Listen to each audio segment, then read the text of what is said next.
유연석 70억 원의 세금 추징을 맞았다가 그 금액이 갑자기 30억 원으로 줄어들었다고? 도대체 무슨 일이 일어난 걸까요? 여러분, 믿을 수 없는 이 사건의 이면에 숨겨진 충격적인 진실을 지금 바로 공개합니다. 유연석이 겪은 세금 논란과 그 과정 속에서 밝혀진 놀라운 진실을 확인하고 싶다면 이 영상 놓치지 마세요. 영상이 마음에 드셨다면 좋아요 1개와 구독 1개 부탁드려요. 모두들 정말 감사합니다. 최근 배우 유연석이 국세청으로부터 약 70억 원이라는 천문학적인 규모의 세금 추징을 통보받았다가 결국 이중과세를 인정받고 약 30억 원 수준으로 세금이 재산정되는 사건이 세간의 이목을 집중시키고 있다. 대중들은 이 소식에 놀라움을 금치 못하며 과연 어떤 과정과 이유로 이러한 차이가 발생했는지 궁금증을 표출하고 있다. 유연석의 소속사인 킹콩바이 스타쉽은 지난 10일 관련 소식을 전하며 이번 과세는 탈세나 탈루 의도가 아니라 세법 해석과 적용에 대한 의견 차이로 벌어진 사안이라고 밝혔다. 이는 단순한 탈세 행위가 아닌 이중과세 가능성을 두고 국세청과 유연석 측이 이견을 보였다는 것을 의미한다. 결국 법이 정한 적법한 절차를 통해 이중과세를 인정받게 되면서 세금이 70억 원에서 약 30억 원으로 크게 줄어든 것이다. 국세청 조사 초기에는 유연석이 소득세를 포함한 여러 세목에서 거액을 누락했을 가능성이 제기되었다. 그 결과 국세청은 약 70억 원의 세금을 부과하려 했으나 이를 납득하기 어려웠던 유연석 측은 과세 전 적부심사를 신청했다. 이 심사 과정을 통해 이중과세 문제를 국세청이 일부 인정하게 되었고 결국 최종 과세액이 대폭 줄어들었다고 한다. 유연석 측은 이미 재산정된 세금 약 30억 원을 모두 납부 완료했다고 공식 발표했다.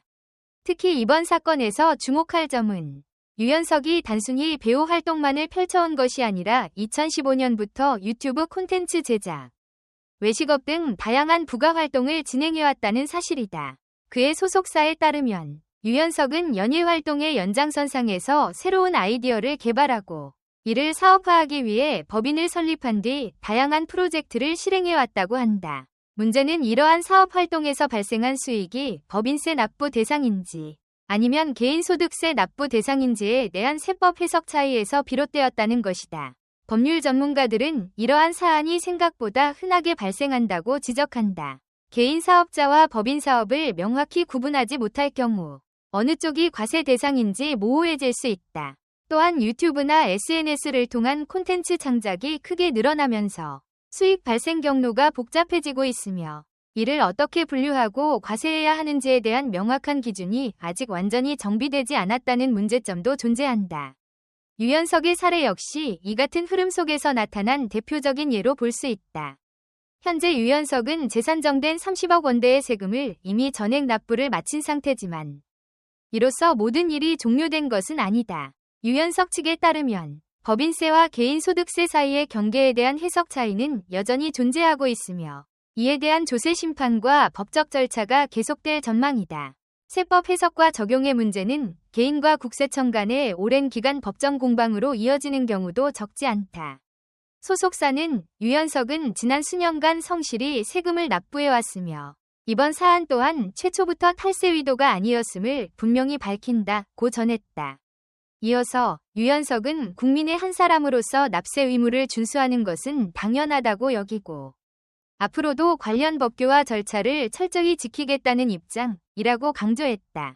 팬들은 물론 대중들 역시 배우 개인의 성실한 납세 의지를 존중하면서도 막대한 세금 액수와 해석 차이로 인해 발생한 문제의 본질에 주목하고 있다.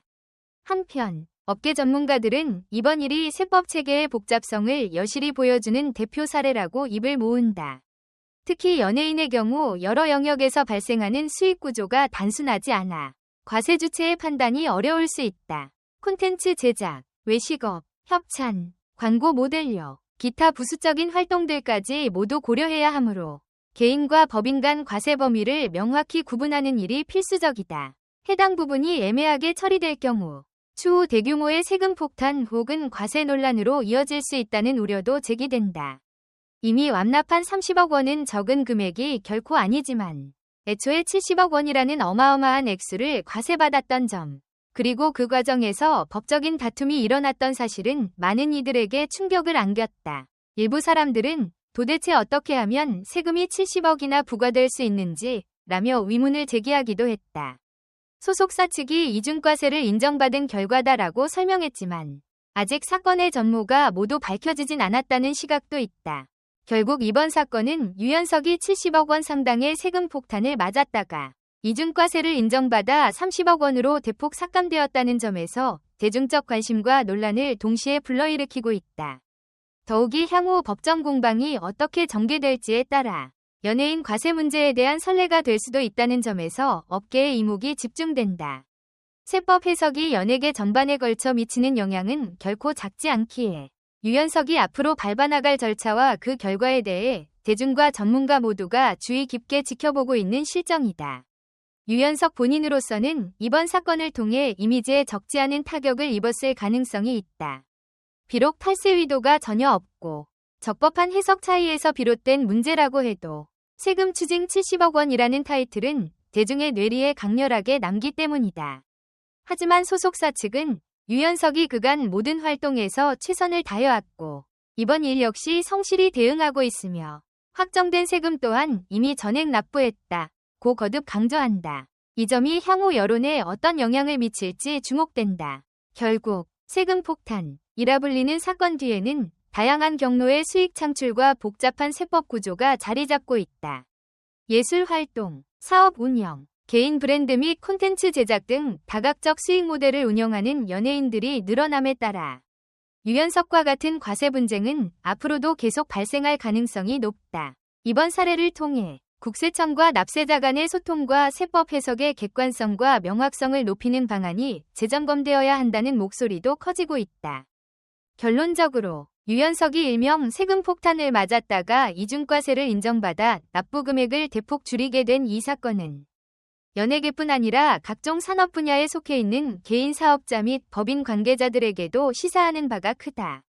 세법 적용에 있어 사소한 차이점이 수십억 원대 과세 문제로 번질 수 있기 때문에 적법한 절차와 전문적인 자문을 통한 대비가 필수적이다. 동시에 법적으로 명확하지 않은 영역에 대한 제도 정비와 구체적인 가이드라인 마련 역시 시급하다는 지적이 나온다. 유연석 측은 이번에 재산정된 30억 원대 세금을 완납했음에도 불구하고 여전히 조세 심판을 비롯한 법적 절차를 밟을 것이라고 알렸다. 과연 이들이 추후 진행될 절차에서 국세청과 어떤 합의를 이끌어낼지, 그리고 이 과정을 통해 현재 세법 해석의 문제점이 얼마나 개선될 수 있을지 귀추가 주목된다. 사건의 최종 결론에 따라 충격적인 진실이라고 불릴 만한 세법의 모순점들이 수면 위로 드러날 가능성도 존재한다. 이는 앞으로도 큰 주목을 받게 될 전망이다. 댓글 섹션에 여러분의 의견을 남겨주세요. 영상을 끝까지 시청해주셔서 진심으로 감사드립니다. 앞으로도 더욱 재미있고 좋은 콘텐츠로 찾아뵙겠습니다. 좋아요와 구독, 알림 설정도 잊지 마세요. 다음 영상에서 만나요.